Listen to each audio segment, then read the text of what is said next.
Today, Bitcoin briefly dips below the 30K level as the crypto sell-off continues. Glassnode finds more than 40% of Bitcoin holders have lost money. And what happened to the Terra stablecoin? We talked to Nick Carter of Castle Island Ventures to find out.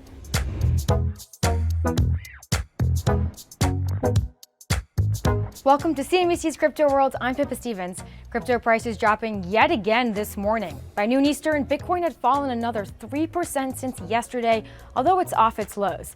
At one point last night, Bitcoin briefly fell below $30,000. Ether was worth about $2,300, while Luna fell to $31, a 45% decline. We're going to talk more about that in a moment, but first, I spoke to Jack McDonald, CEO of PolySign, about the sell-off. So, of course, we all saw that massive sell-off in crypto yesterday, Bitcoin dropping to the $30,000 level. Let's start with just your reaction. My reaction is it's a little more of the same of what we've seen over the last couple of months, which is that Bitcoin and other cryptocurrencies, but we'll talk about Bitcoin as a leading indicator, are really being treated as risk-on, risk-off assets. And I think the correlation between the broader market movements have been quite strong of late. And I think that's really what we're seeing more than anything else.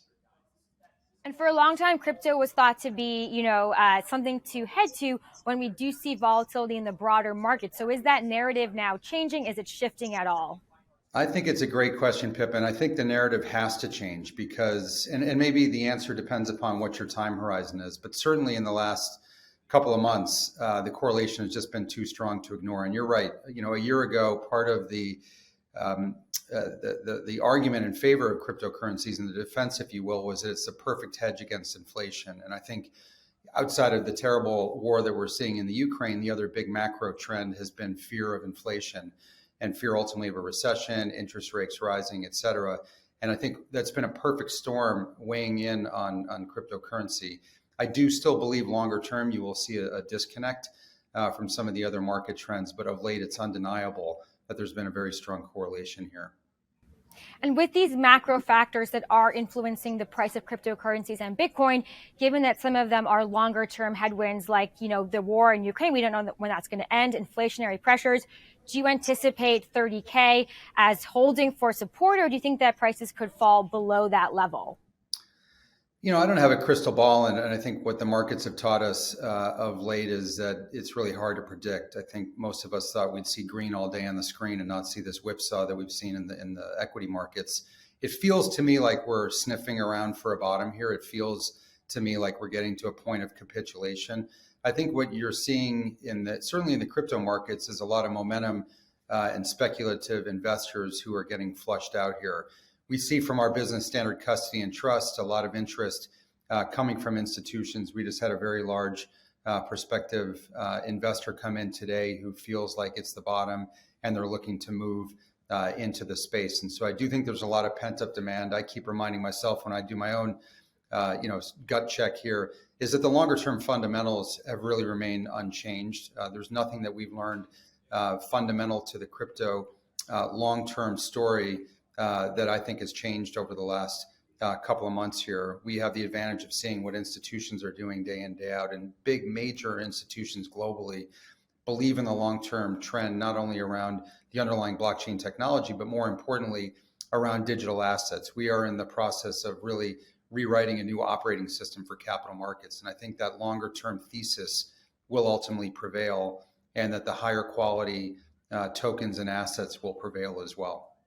And then just finally here, there's been a lot of analyst calls for the second half of 2022 to see a rebound in crypto. And of course, you don't have a crystal ball, but is that what you forecast as well? Do you think that we will see a turnaround? Unquestionable. I think the hodlers are going to remain steady. That's certainly what I've been doing. And as I said, if anything, I think the real money that's going to be coming into the space views this market drawdown as a real opportunity for the longer term. So I remain very, very bullish. Okay, let's talk about today's other top stories. First up, new research finds more than 40% of Bitcoin investors are now underwater. Glassnode found that number was even higher for investors who purchased Bitcoin in the past 6 months, just as the cryptocurrency fell sharply. Analysts also found investors were willing to pay higher fees to sell their Bitcoin holdings, a sign of urgency among investors to take some risk off the table. Next, some investors might be looking to sell, but El Salvador is buying the dip. President Nayib Bukele tweeted that the country bought an additional 500 Bitcoin amidst the sell-off. That comes out to roughly $15 million. Right now, the country holds about 2,300 Bitcoin. Finally, Binance temporarily suspended withdrawals of Luna and the Terra stablecoin. Trading volume for both cryptocurrencies surged as prices crashed, and the world's largest crypto exchange halted transactions, citing network congestion. Trading of both cryptocurrencies has since resumed. Today's main story is all about Luna and the Terra stablecoin specifically. We've talked a lot on the show about Luna's efforts to buy $10 billion to bolster the UST stablecoin. Well, yesterday, the Luna Guard Foundation swiftly reversed course. The foundation liquidated its Bitcoin reserves in the hopes of stabilizing the Luna token and UST. But the stablecoin still plummeted. At one point, UST reached a low of about 70 cents. It sparked fiery debate in the world of crypto about whether these kinds of tokens, known as algorithmic stablecoins, could even work as intended. Treasury Secretary Janet Yellen even weighed in on the stablecoin's volatility. The President's Working Group issued a report concluding that current statutory and regulatory frameworks don't provide consistent and comprehensive standards. I would note that there was a report just this morning in the Wall Street Journal that a stable coin known as Terra USD experienced a run and had declined in value. And, I think that simply illustrates that this is a rapidly growing product and that there are risks to financial stability, and we need a framework. But what does this crash mean for the future of UST and algorithmic stablecoins? Well, yesterday, Crypto World's Mackenzie Sigalos spoke to Nick Carter of Castle Island Ventures in the midst of all the sell-off to find out. So, Nick, we're hearing that Luna has sold off its Bitcoin reserves. And I wonder if we can just start with, how exactly does an algorithmic stablecoin work? Well, there's a huge variety of different models in algorithmic stablecoins. There's no one way that they work. In this case, there were some Bitcoin reserves. You could redeem your USTs for Bitcoin. You could also redeem them for Luna, which is effectively the equivalent of bank equity in the system. It's the native token in the Terra ecosystem. But for the most part, the system is backed by faith. It's not fully guaranteed. It's certainly not fully backed by reserves. It was really just backed by faith in the issuer, effectively. And so that's how it works, basically, whether you trust the issuer to conduct open market operations to ensure that the peg is regained, which is obviously not the case right now. Just how significant is this? Well, it would be significant reversal in the narrative, right? Because just a few weeks ago, there were entreaties from the Luna ecosystem to the Bitcoiners, right? And it was perceived generally as a very good thing for Bitcoin, right? We are accumulating this huge reserve of Bitcoin. I believe the Terra folks made claims of maybe up to $10 billion worth of Bitcoin. And then just a few short weeks later, they're apparently liquidating Bitcoin to support the peg. So all they ended up doing was just adding a massive amount of cyclicality and reflexivity to the price of Bitcoin. I mean, the net effect has not been positive, right? Whereas the way this was pitched to the Bitcoin community was, hey, we're going to be, really taking a lot of Bitcoin supply off the market and locking it away for a long period of time. That's manifestly not the case. And all things considered, not a great outcome for Bitcoin itself. So on that last point, is it fair to say that the price movements that we're seeing in Bitcoin could potentially be, tied to what we're seeing going on with Terra? Certainly part of it. I think the market is expecting some forced selling here on the part of Terra and the reserve. I mean, apparently it's $1.5 billion worth of Bitcoin. It's not an insignificant amount. That said, we are seeing a broader sell-off in Bitcoin, crypto markets generally, and risk assets generally. So I don't know if we can attribute the whole sell-off to Terra. I think it's more a general function of liquidity conditions tightening up.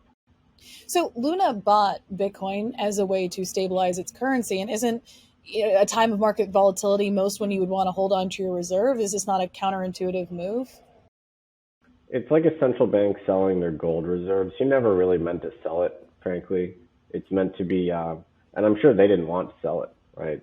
It's meant to be a mechanism that induces market confidence in your structure.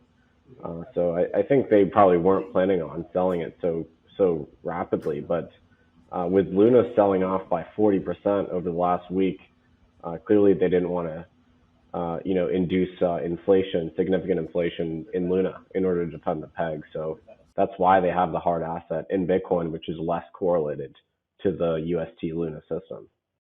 This isn't the first time that an algorithmic stablecoin has run into trouble. Is this the beginning of the end for this kind of stablecoin? We've definitely seen this. We saw it notably with Iron Bank, which was failed in a very similar way. And, that was a total failure, but it was on a much smaller scale. I mean, UST at peak was worth $18 billion. Terra peaked, $40, $50 billion, I believe. So, the scale here is absolutely enormous. And you are going to see lots and lots of mainstream press coverage. You'll probably see, you might even see Congress making noise about this, because this is, ultimately a very large system. And a lot of retail investors were holding UST in order to get access to the yields from Anchor Protocol, which was the number one, effectively best paying pool of liquidity in the DeFi space. And, ultimately, if this thing does fail, there's going to be a lot of regular old retail investors that significantly harmed. And this is going to induce scrutiny on the entire stablecoin space, right? So even the fully reserved ones.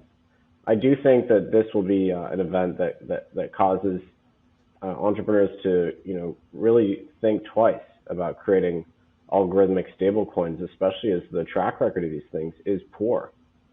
And in a market contraction, a flat to down market like this, these ideas that may have historically worked well in crypto just don't work as well anymore. So yeah, I think this is a huge blow for the whole algorithmic stablecoin space. Okay, that's all for today, but be sure to head over to cnbc.com/cryptoworld for more coverage on the crypto sell-off. We'll be back again tomorrow with more, and we'll see you then.